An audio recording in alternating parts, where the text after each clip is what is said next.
Bismillahirrahmanirrahim. Dear students, Assalamu alaikum and welcome into the first lecture of the course, that is Islamic Banking Theory and Practice. And the course code for this lecture is that MBF706. And my name is Muhammad Azhar Khan and my specialization is about finance and particularly Islamic finance. I have my PhD in finance and my subject was Islamic financial system into it. And I did my research in different topics of Islamic finance. And in this lecture we are going to have an overview of what we are going to study in this course. So before going into details of different subjects, let me introduce a bird view of all the lectures that we will have in this course. So first of all, the first topic of our this course would be the characteristics of Islamic financial system. And this lecture is actually based on the verses of Quran and hadith of Prophet sallallahu alaihi wasallam. And these characteristics are derived, as I mentioned earlier, out of Quranic verses and from hadith of Prophet sallallahu alaihi wasallam. And these are about 10 points we have mentioned here, but maybe if the scholars they want to search more, they may find more. But these are the points we will discuss in this lecture, in the first lecture. And do keep in mind that I don't want you to write the verses and hadiths in the exam. You may skip that. But these are the principles, these are the characteristics based upon we will derive certain principles of Islamic financial system. But let me read it for you. Allah is the sustainer. As we know that Allah is the provider of rizq. So the provisions are the responsibilities of Allah subhanahu wa ta'ala. We are supposed to do some work and in reward Allah will provide us. So all the provisions to the human, to the birds, to every living thing, all the rizq is provided by Allah subhanahu wa ta'ala. And this is the idea of Allah is sustainer. And for this there are many verses, there are many hadiths, and that we will discuss in the lecture covering this topic. And then God is real owner of everything and man is merely a trustee. And we believe that Allah is the owner of everything. Everything belongs to Allah and we are simply a trustee. We are not the real owner. Real owner is Allah. We come into this universe, we inherit a property, or maybe we earn a property that we think this is my property or this is our property, but the owner of all these things is Allah, and by the time we live, we are a trustee here. And all this wealth, all this property will remain here, and the people, they will die. And everything created for service and use of man. And whatever has been created in this universe, this is for the use of man, and we have to find the ways how to utilize them all. And at this age, in this age of technology, we have found out so many things that we can utilize the power of this universe. And we will have the hadith, we will have the Quranic verses regarding this topic as well.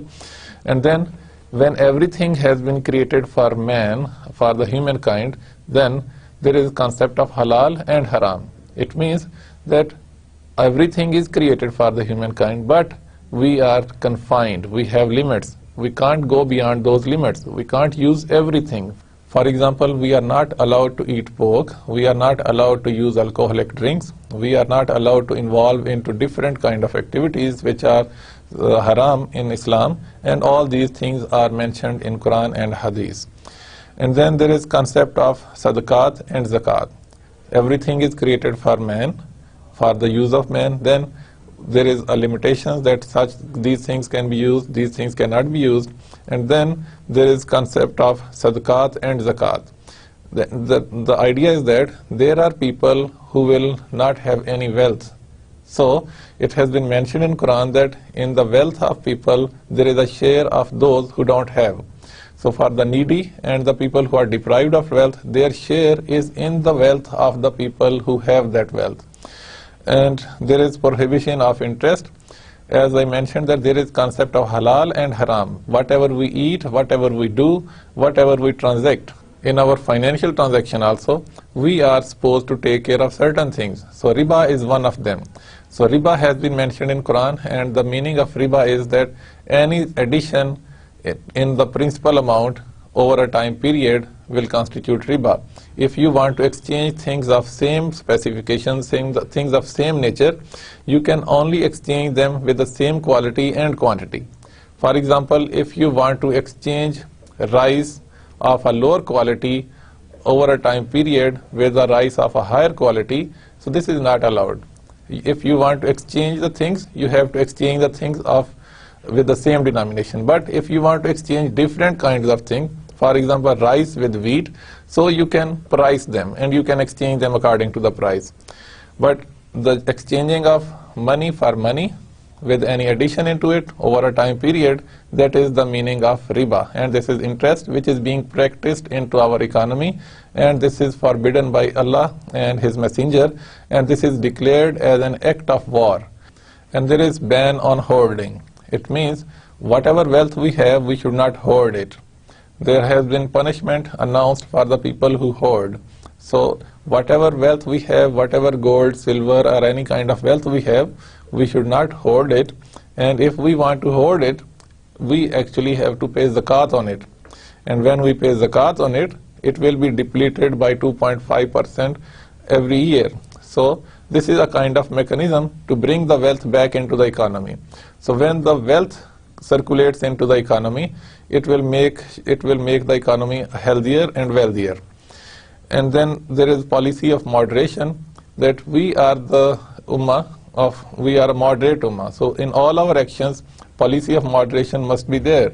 So when we are talking of financial system, one of Prophet ﷺ's hadith suggests that moderation in expenditure is half of livelihood. So this is a golden principle, that if we don't want to extend our hands for our needs, we should be careful while we are spending. We should not spend beyond our limits. We should be moderate. Whatever we have, we should spend accordingly. And then condemnation of monasticism and materialism. Monasticism, you may call it as rahbaniyat, that is to disconnect from the worldly life and from the society, and to stay alone or live separate and to worship Allah. But in Islam, all of our actions, they are a worship if we perform them according to the guidance of Quran and Hadith. So if we take care of all these instructions, every action of our daily routine is an ibadah. And also we should avoid materialism. Where there is materialism, the social bond, the family relationships, they diminish there. For example, we have the example of the advanced economies, the developed countries. The social bond is very weak. The relationship of the family and the society is very weak. The state and the institutions, they are supposed to be responsible for all the individuals, but the individuals, they don't want to take care of themselves or each other. And this is not the principle for all, but this can be seen, this can be observed in the developed countries. And then equity, not equality. Equity means justice, fairness. So we have to be in an Islamic system.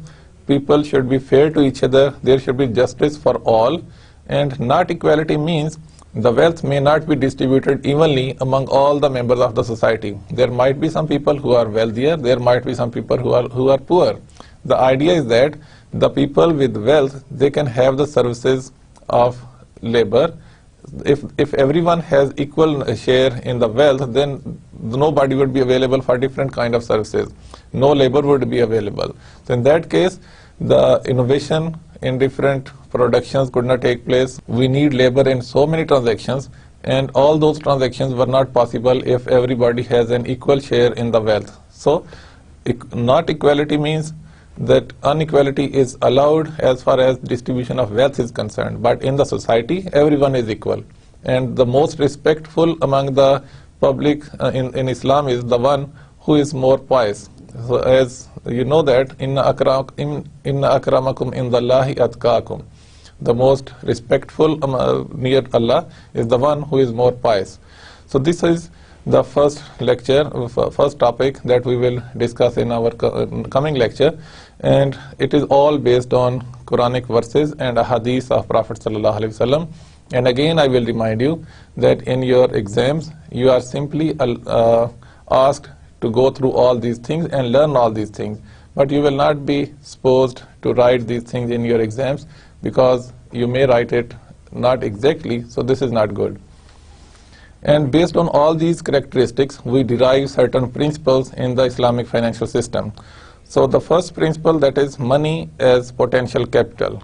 We consider money, these paper money, as a potential capital, but we don't consider it a capital, because in the conventional economic system, money is supposed to be a commodity. That commodity can earn something. When we deposit into conventional banks, we earn interest onto it. So that earning money out of money is not allowed, because money is a claim of debt. With these piece of papers, you cannot involve into production. You can't produce anything with these piece of paper. You have to convert these papers into something else. You can't eat these papers. Rather, you should purchase some vegetables, some food. Only then you can eat it. So in itself, money is not a commodity. Money is a medium of exchange. So it carries the potential of capital, but in itself it cannot be considered as capital, whereas in conventional economic system, money is one of the 4 factors of production, and it is under the factor of capital. And then prohibition of interest. Interest is not allowed, as we saw in the previous slide, that under Islamic economic system, interest is forbidden. So when interest is forbidden, it means all of our savings that go into deposits cannot earn any interest onto it. So then how to earn something? It means we should assume risk and we will invest. So under the Islamic financial system, interest is not the earning, rather profits are the returns and the losses are the risks. So when we say interest is 0%, it means we are assuming risk which is 100%. And then risk is shared among the people. We become partners into different kind of activities, and then we share the risk, and the reward of risk is profits or losses. And sanctity of contracts. When we trust each other in any contract, maybe a partnership contract or a sale contract, then we have to honor that. Islamically, we have to follow that, because Allah says in Quran, "Awfu bil ahdi, innal ahda kana mas'oola." We have to fulfill our promises, and verily we will be asked about our promises. So we have to be responsible when we make any promise. And Sharia approved activities, it is derived out of the concept of halal and haram. When we say something is haram, it means it is not allowed. So all those activities which are haram, which are not according to the Sharia, then we should avoid that, and we can only engage in halal activities. For example, no business under the Islamic financial system can involve into trade of alcoholic drinks, of narcotics, or any immoral businesses which are being practiced in the developed world, we say, like gambling, we have casinos, and then the businesses of prostitution and pornography, all these things which are not allowed in Islam. So they are against the Sharia rulings. So we should take care of that as well in the Islamic financial system.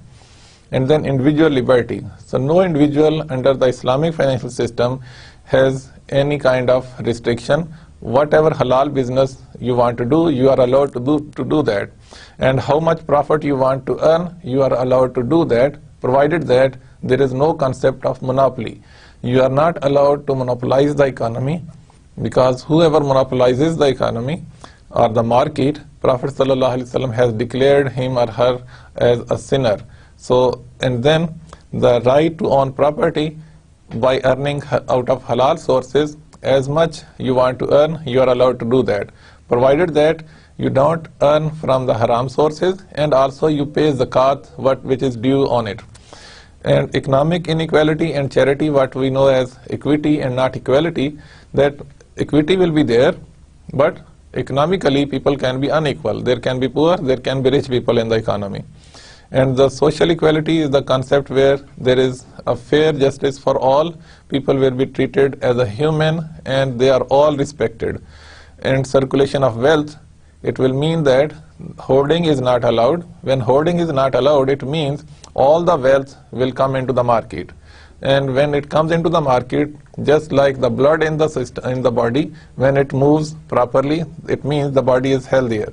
And just in the same way, when the wealth is moving into the economy smoothly and more business activities are being conducted out of this wealth, so there is a value addition into the economy. So this is the main idea of circulation of wealth. And zakat is one of the tools that will make sure the people, they don't keep their wealth hoarded into their safe deposits. So they have to bring up their wealth into the market, into the economy, to be invested into some healthy economic activities.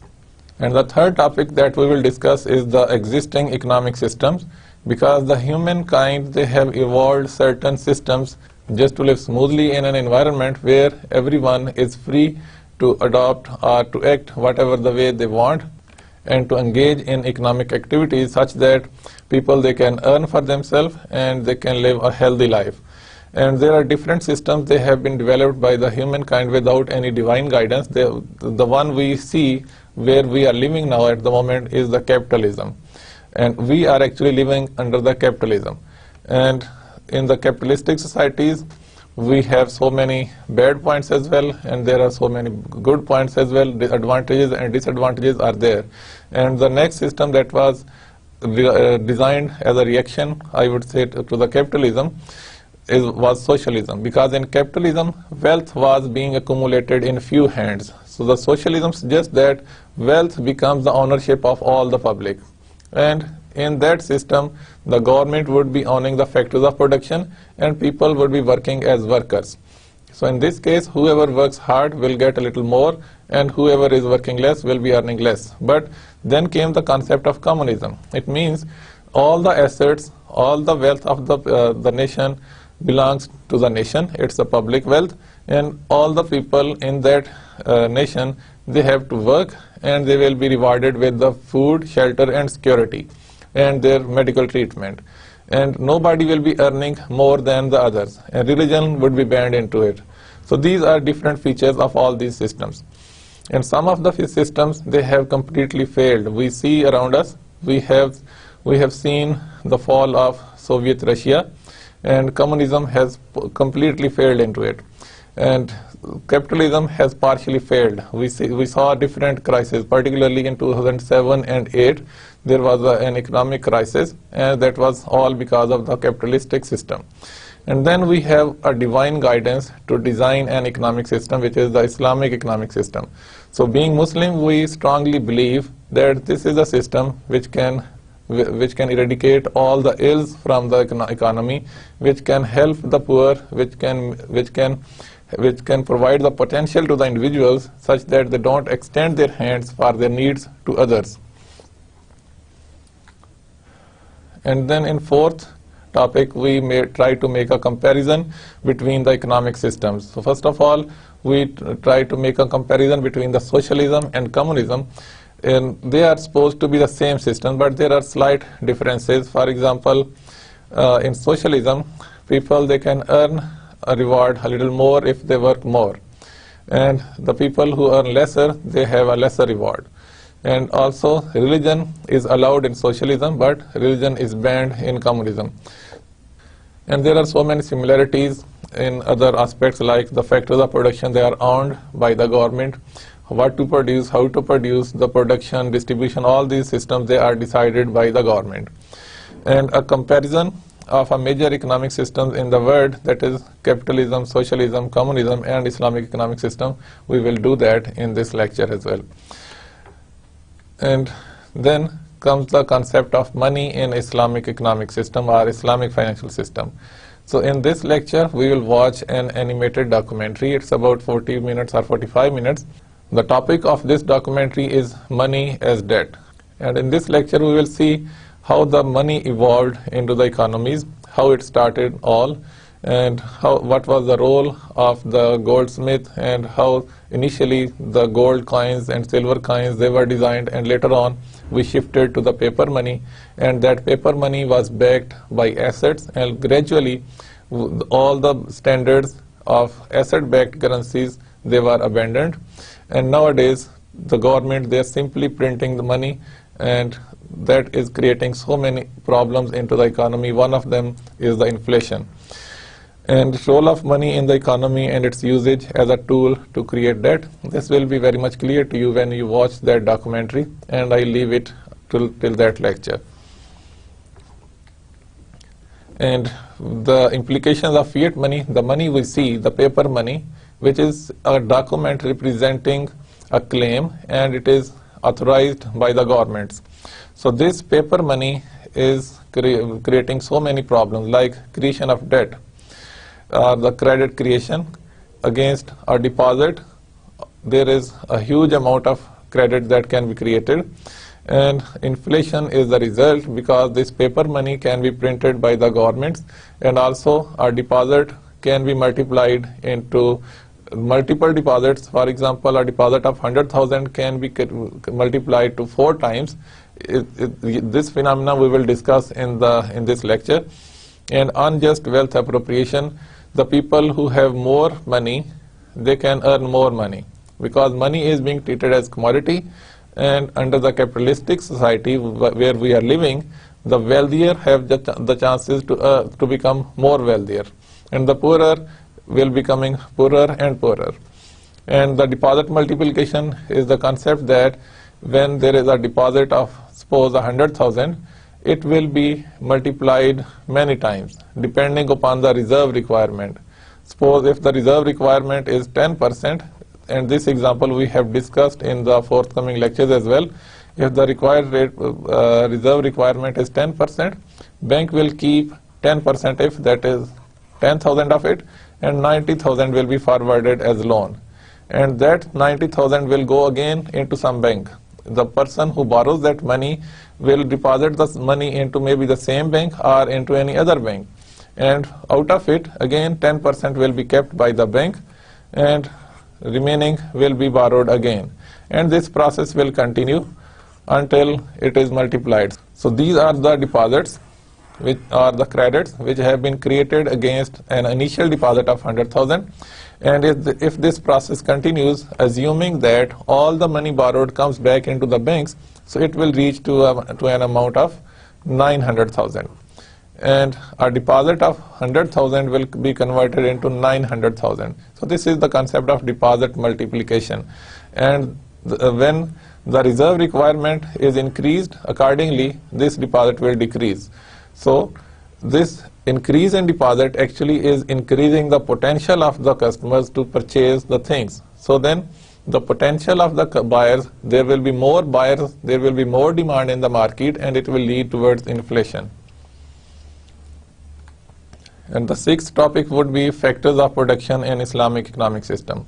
And to understand the concept of factors of production in Islamic economic system, in that lecture we will discuss the conventional factors of production, that is known as land, labor, capital, and the entrepreneur or the organization. And each of these factors of production, they have their reward. For example, land has a reward of rent, labor has a reward as wage, capital has a reward as interest, and entrepreneur or the organization has their reward as profit or losses. So out of these 4 factors, only this factor is considered to be assuming risk. Other factors, they are supposed to offer services. So against those services, they are compensated differently. So land will be compensated with rent, labor with wages, and capital will be compensated with interest.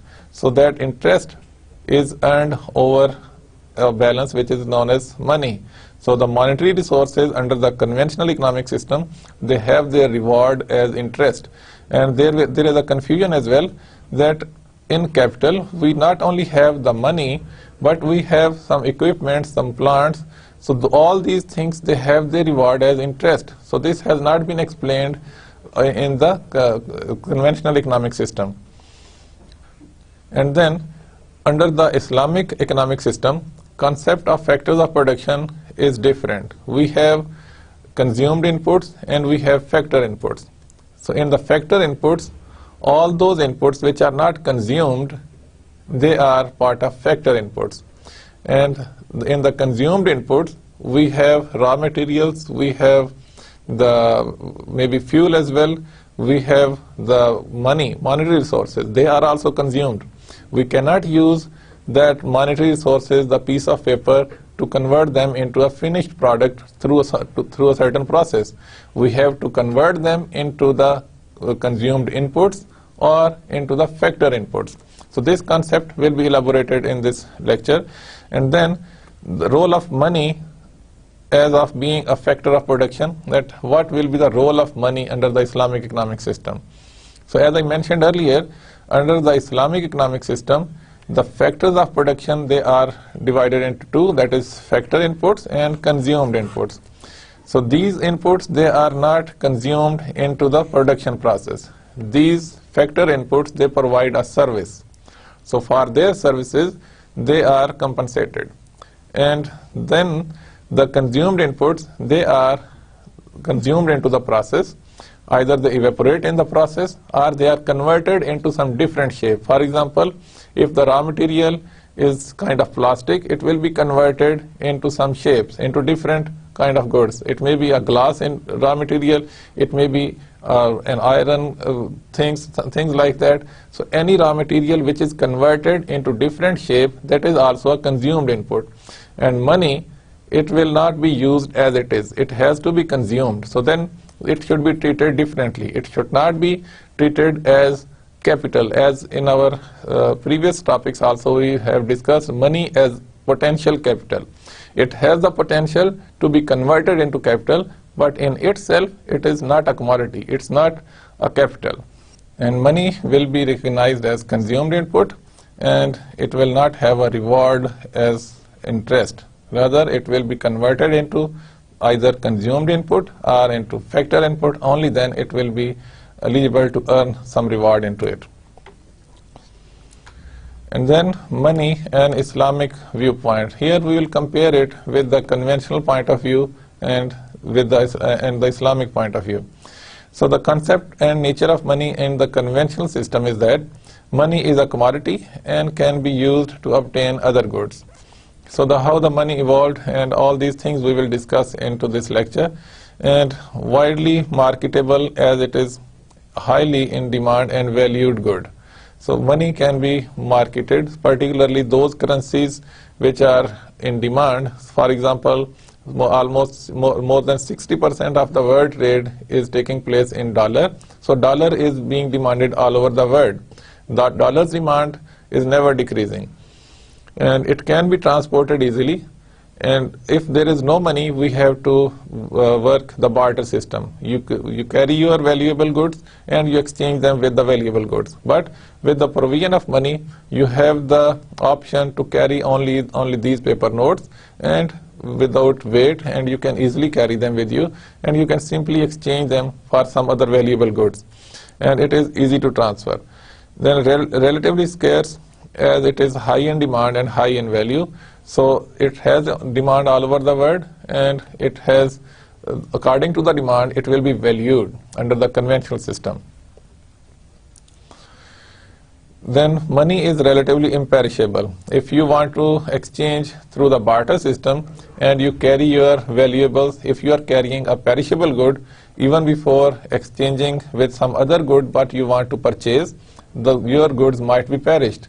For example, if you have some vegetables and you want to exchange them with wheat or rice, so if you are unable to exchange them within 2, 3 or 4 days, then your goods will be perished.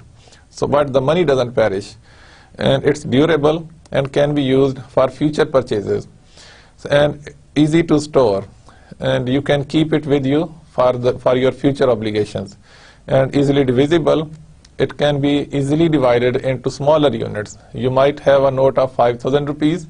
You can divide it into 5 notes. Then accordingly, you can divide it till rupee 1 as per your requirement. And money lasts forever. It is supposed that the note, what you have, that paper note, it lasts forever. If it is unusable, maybe the state bank or the central bank will issue you another note for that. All units of money, they are similar to each other, and it will make it easier to calculate them and to estimate the value of the money and to distinguish from each other.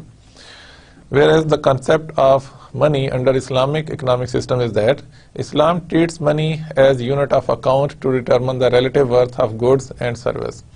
So in this topic we will study that the distinction between the money concept in conventional system and in Islamic system and how they are treated differently. So money is considered to be a unit of account, to restore a value. It's a medium of exchange. So then the understanding of money in Islamic economic system is totally different than that of conventional economic system. As far as exchanging these currency notes with some valuable goods, it is same thing, but taking the money as a commodity is not allowed in the Islamic economic system. So these are few points that Islam treats money as a unit of account to determine the relative worth of goods. For example, if you want to exchange a pen with some book, both have different values. If there is no common standard, then you are unable to exchange your pen with the book. Maybe the person having a book want to purchase a pen and you want to purchase a book, but because of absence of unit of account, you may not be able to exchange it. So money provides you a unit of account that your bank may be valued at 100 rupees and the book may be valued at 150 rupees, so you can exchange them by paying the difference. And a medium of exchange and not a store of value. So in itself is not a store of value. But if the goods, the currency is in the form of gold or silver, which was practiced in the Islamic history, then that is a store of value as well. And all units of money of the same denomination are 100% equal to each other, and it becomes useful only when it is exchanged into real assets or used to buy services. So these paper notes, in itself they are not useful, but they can be exchanged with something useful, maybe with the goods or with the services. And money cannot be sold or bought on credit. So the exchange of money with some decrease or increase into it is not possible. You can't sell your 100 rupees for 110 rupees. This will constitute riba.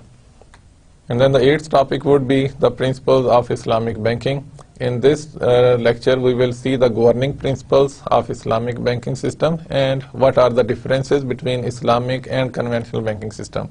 So let me read out for you a few of the governing principles. First of all, interest is prohibited. As the literature suggests, the Quran and Hadith orders us that interest is not allowed in any business or financial transaction.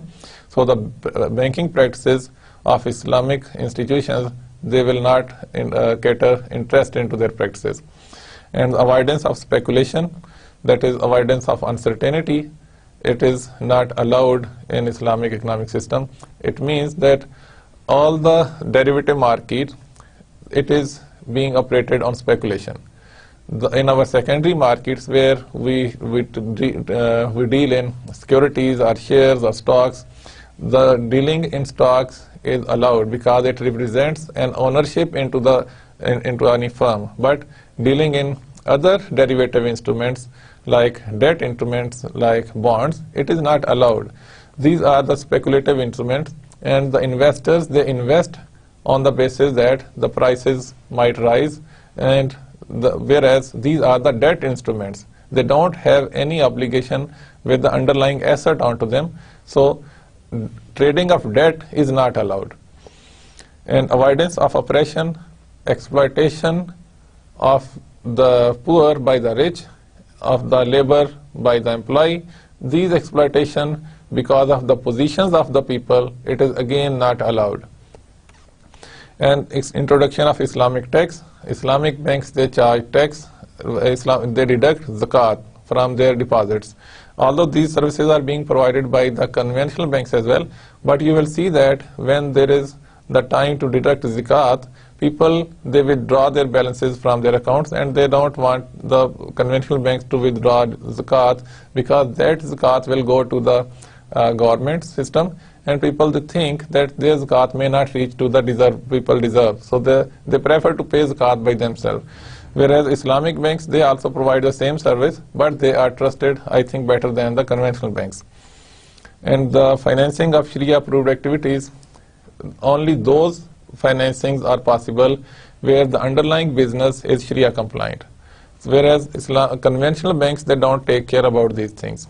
So these are a few of the differences, and also we will make a tabular comparison between the Islamic banks and the conventional banks in this topic. And then we will come towards the modes of financing in Islam, that the Islamic financial institutions, what kind of modes or what kind of transactions they finance. So first of all, we will discuss the sale mode of financing, that is known as murabaha. These are few terminologies you will become familiar after few lectures. Murabaha means it's the sale of an asset with profit into it. In a sale transaction, the seller charges a profit. This is natural. But here, the Islamic banks, they become sellers and the client becomes purchaser. And the client approaches the bank to purchase a particular asset, and the Islamic bank will purchase the asset and will add profit into it, and then will charge the price to the client. The asset will be transferred to the client, and the client will make the payment maybe in installments or on lump sum basis after a time period, and it can be on the cash basis as well. But in this transaction, Islamic bank will disclose all the cost plus the portion of profit into it. And if the profit and different costs, they are not disclosed, then this transaction will be known as musawama, but we will not be discussing that into this course. And there are different stages involved in murabaha transaction. We will study the three different models.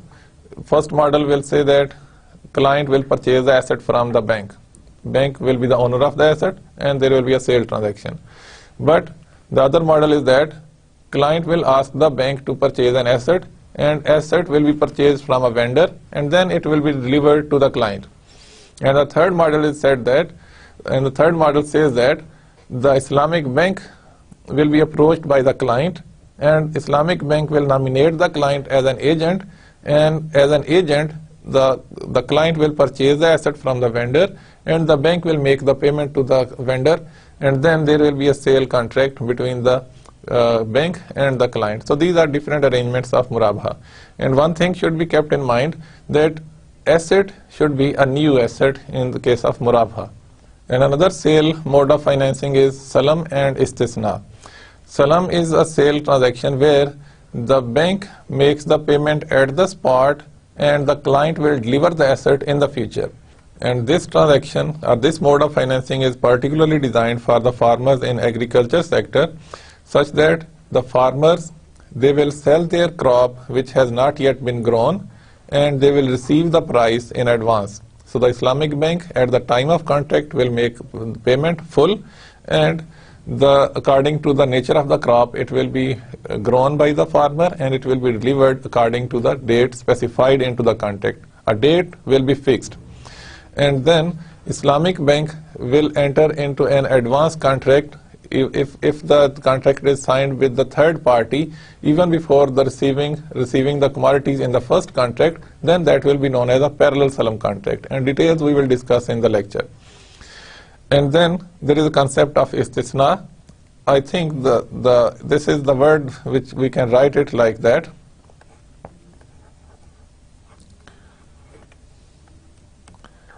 This word has been derived from the word what we are familiar with, sanat, like to manufacture something. So in this case, the goods are sold even before they come into existence, and just like salam. But in case of istisna, the subject matter of the contract, which are the commodities, they need manufacturing. It may be a furniture, it may be a bridge, it may be a house, it may be the mobile phones, it may be anything that requires manufacturing. So that subject matter, there will be a contract between the client and the bank. The client will approach the bank for the manufacturing of that commodities or the goods. And bank, being a financial institution, cannot manufacture those goods, but will make an agreement with the client to get that goods according to the specified specifications into the contract. And then bank, being a financial institution, not the manufacturer, will enter into a contract with the manufacturer. and that second contract will be known as parallel istisna. So both of these contracts, they have their details, and we will discuss them into the lecture when we come to that lecture. And also we will make a comparison between the salam and istisna modes of financing. And the next mode is the participatory mode of financing, where the bank becomes partner with the client. This is musharka. This is the shirka. The source word is shirka, to become partner. When we use the word shariq for Allah, it means to associate any partner with Allah, and Allah doesn't allow that.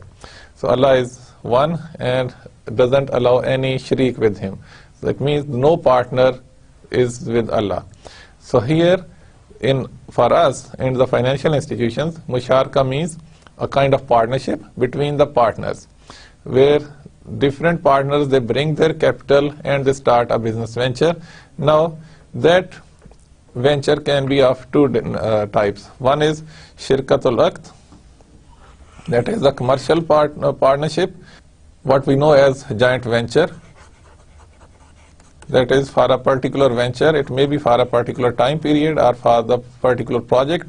And then shirkatul milk, a joint ownership, where the partners, they contribute capital to purchase an asset with the hope that asset's price will increase, or with the hope that the asset will be leased out and the incomes will be derived out of it. So the treatment of these two is different, and we will discuss them into the lecture. And the shirkatul aqd refers to a partnership with commercial objectives, whereas shirkatul milk refers to joint ownership in a particular asset. And then there is mudarba. Again, this is kind of partnership, and here the treatment of the partnership or the capital contribution will be different. The difference between musharka and mudarba is that in musharka all the partners, they bring capital, but in mudarba one partner will provide capital, the other partner will become manager and will be known as mudarib, and the capital provider will be known as rabbul mal. Now both in musharka and mudarba, profit sharing ratio can be any ratio, irrespective of their capital contribution. Suppose in musharka, the capital was 50% from both the partners, but the profit sharing ratio can be different than that. And likewise in mudarba, where the capital contributed by one partner is 0%, the other partner contributes 100%, but the profit sharing ratio can be 50% each. So this is possible. And then the loss is treated differently. The losses will be contributed according to the capital contribution. So if the capital contribution is 50% each, profit sharing ratio may be different, but capital loss will be shared 50% each. And in case of mudarba, the capital provider has provided 100% capital, so the 100% loss will be the responsibility of the capital provider. But there are certain exceptions, that if the manager has a willful mistake, that is, there was a negligence, there was a misconduct, there was a breach of contract by the manager, in that case losses will be recovered from the manager. And the further details we will discuss into the respective lectures. And then the concept of diminishing musharka, it is same as that of musharka. It's kind of regular partnership contract, but with the further provision that one of the partners will purchase the share of the other partner gradually. So the share of the other partner, which is normally an Islamic financial institution, is divided into units. So those units are purchased by the client, and the share of client in the ownership gradually starts increasing. So if they are owner of a business, accordingly the returns will be divided according to the ownership proportions. And then if they are owners into an asset, accordingly their returns will be justified. And the application of diminishing musharka or in the purchase of house, there can be different applications, but it is particularly used in the house financing to purchase a house and maybe to construct a house or to renovate a house, and there is a balance transfer facility. A balance transfer facility means that if a client has got financing from a conventional institution and is paying interest on the balance, which is not allowed in Sharia, and to provide an opportunity to such client, Islamic banks, they will pay the remaining balance to the conventional bank, and with that payment they will become contributor into that venture, and their share will be according to their contribution, and what payments has been made by the client to the bank, that will be the share of the client into that asset. And then there is Ijara mode of financing. Ijara is simply a lease contract. So a lease contract may be for the asset and it may be for the services. If you are providing the services of a laborer, a tailor, an engineer, or doctor, this is also an Ijara contract. For the services, we charge a price. We receive a compensation, a reward. So that is also an Ijara contract. But if it is for an asset, when we use an asset on Ijara basis, that is on lease basis, you might rent a house and you use that house. And for that usage, you pay a price, that is the rent. And you may rent a car, and for that use of car, you pay a price, that is rent for that car. So the beneficial use of asset must be there. If there is no beneficial use of asset, it cannot be leased. And the details we will study in the lecture. Then there are applications of Islamic financing, particularly in the project financing, working capital financing, import and export financing. And the modes of Musharka, Mudarba and Murabha can be applied in all these types. And the details, inshallah, we will be discussing in the respective lecture. And these are very simple and easy to understand concept. So don't get confused that lectures are going to be, lectures are covering so many topics. So these are very, very simple topics, and you will be easily understanding all these topics. And also the Islamic investment funds. Islamic investment funds, mostly the Islamic banks and conventional banks, they manage funds. They announce funds. They issue a prospectus that we are going to arrange such and such fund. So with that fund, people will deposit their savings into that fund, and they will get a certificates representing their share into that fund. So then with that fund, with that pool of fund which is created by different depositors, the managers are normally the banks. If it is an Islamic bank, that pool of fund will be used according to these different instructions. For example, if it is an equity fund, that pool of fund will be used to invest into stocks. And if it is an Ijara fund, an asset will be purchased and it will be leased to the lessee, to the user. And the rents will be received, that will be the income of the depositors or the subscribers into that fund. And in case of equity fund, the dividend income and the price appreciation in the share price will be the income of the subscribers. And then commodity funds, when the fund is used to trade in commodities, that will be a commodity fund. And in case of Murabha fund, an asset will be purchased and it will be sold to the client, and the payments will be received later on. And then there is Bay' Dain, which we know as sale of debt.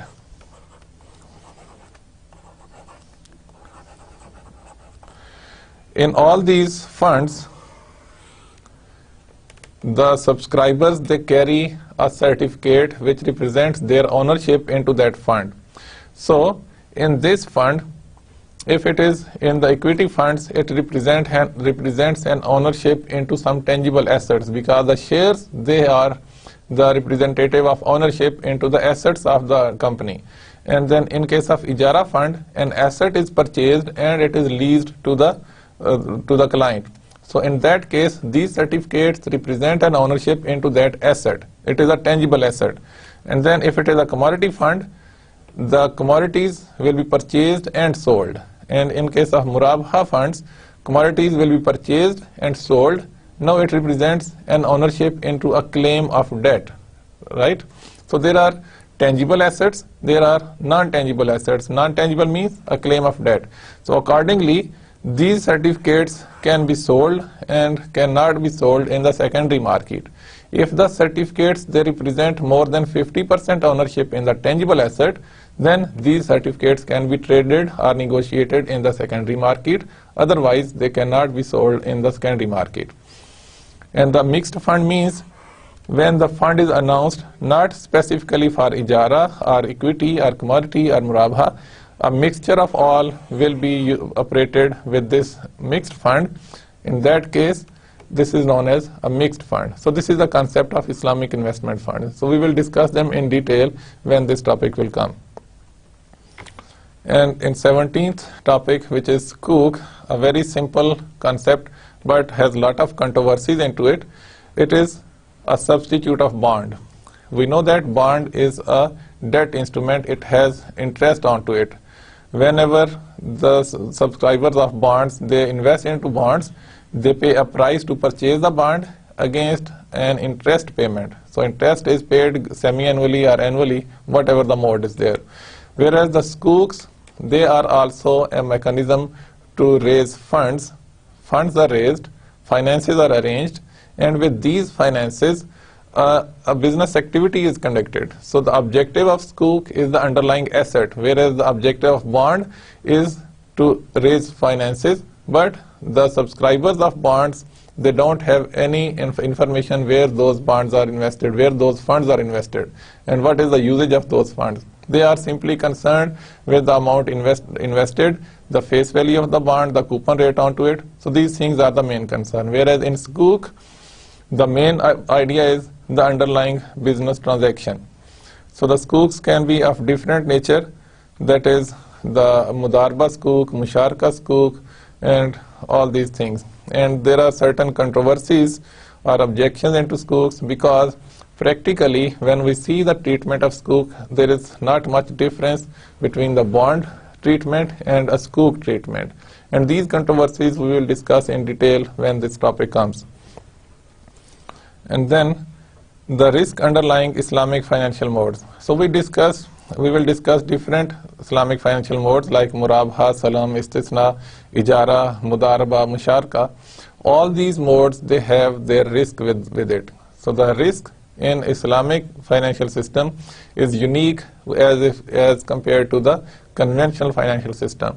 Because in conventional financial system, there is only a credit risk, because the client is under any transaction, client is borrowed a fund, and the conventional banks, they are supposed to recover that fund, the principal amount plus interest onto it. Whereas in case of Islamic banks, they enter into a partnership with the client, and the underlying objective is some asset, some commodity.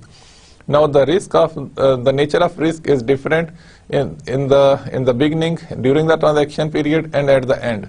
So it may be a credit risk, it may be a market risk, it may be a counterparty risk. The details we will be discussing when the topic comes. And then after discussing the risk in the financial instruments, then we come towards the takaful concept, which is an insurance arrangement under the Islamic principles. So we have the conventional insurance system, we have an Islamic insurance system.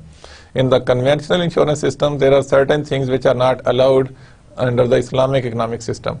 So those things, they are managed and they are taken care to make the system according to the Islamic instructions, and then we call it takaful.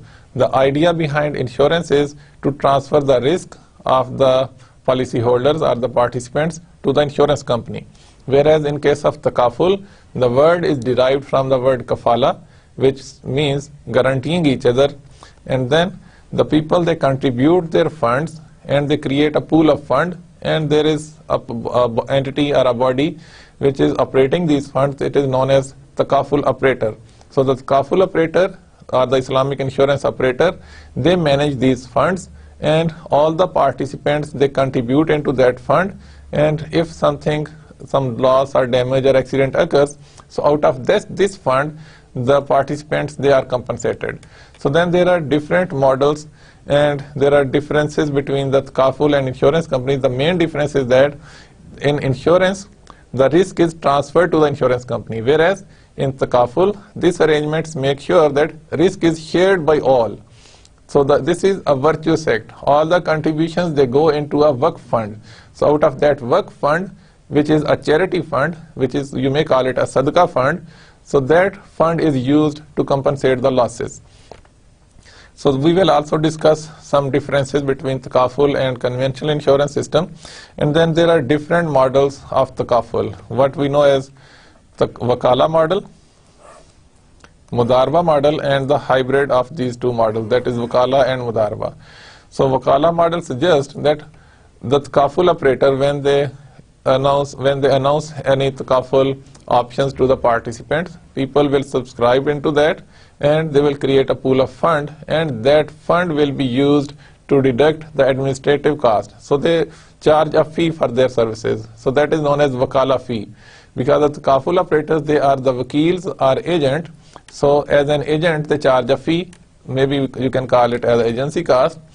So that is the income of the takaful operator. That is the Wakala fee. So, and that fund will be managed by them, and they will use that fund to invest into different activities, and they will derive benefits. Those benefits will again become part of that fund, and out of that fund, all the the claims will be compensated, all the expenses relating to the takaful management, that will be deducted out of it, and a reserve will be maintained.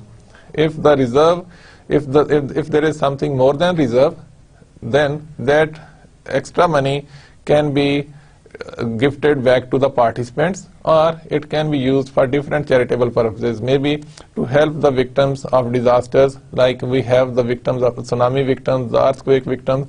So there are different victims in the economy or the society. So for that purpose, we can use these funds, and it depends upon the agreement between the participants and the takaful insurance takaful company.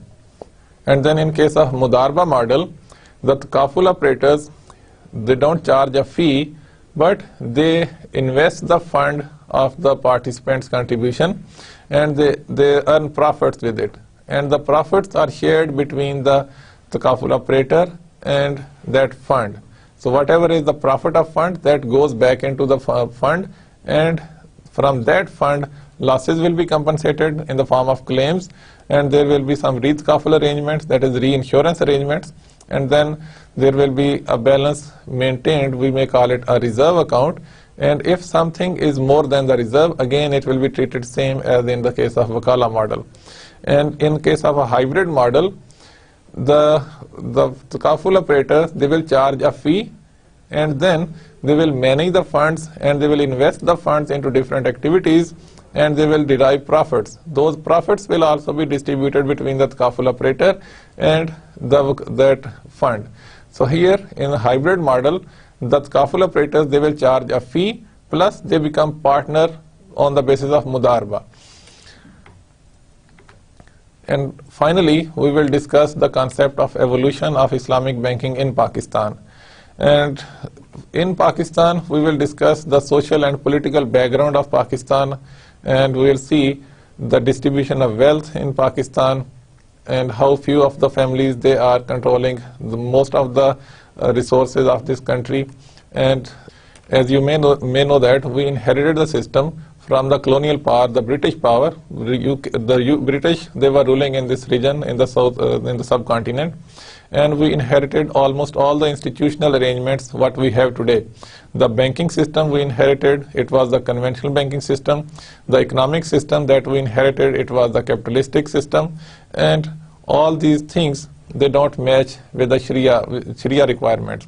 There is concept of halal and haram in the Islamic financial system, but that has not been taken care in the conventional system, because even today, after about 67-68 years of its creation, in Pakistan we still have that interest-based system, and which is completely against the instructions, the divine instructions of Quran and Hadith.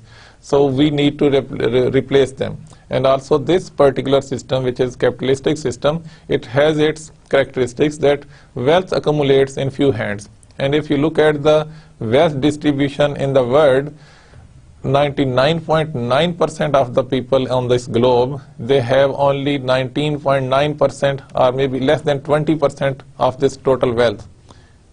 And only 0.1% of the population of this world, they have their ownership of wealth more than 80%. So you can see under the capitalistic system how the wealth accumulates in few hands. Only 0.1% people, they have the wealth more than 80% of this world. And then we will discuss the history of Islamic banking in Pakistan, that how the Islamic banking system, it evolved.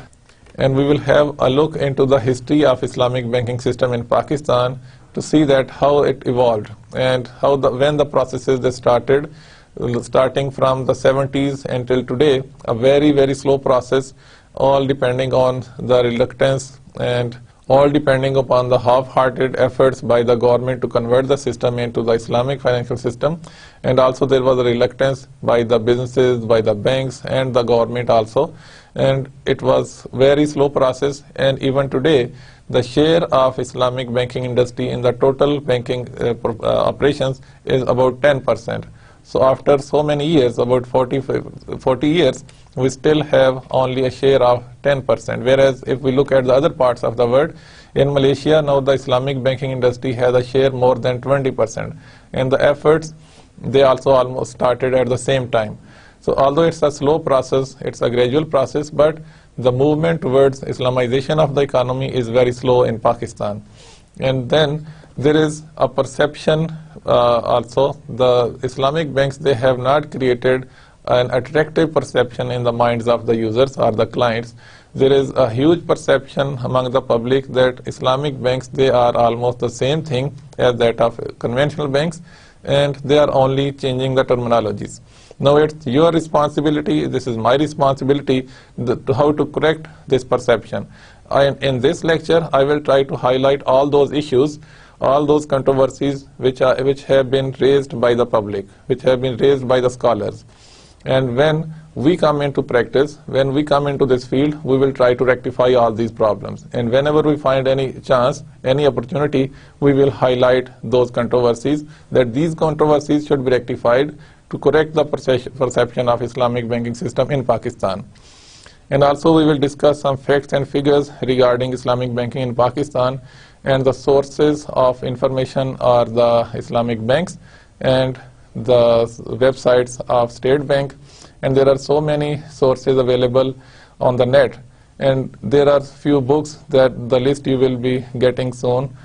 The list of available resources and the books you will have in your handbooks and the material that will be handed out to you.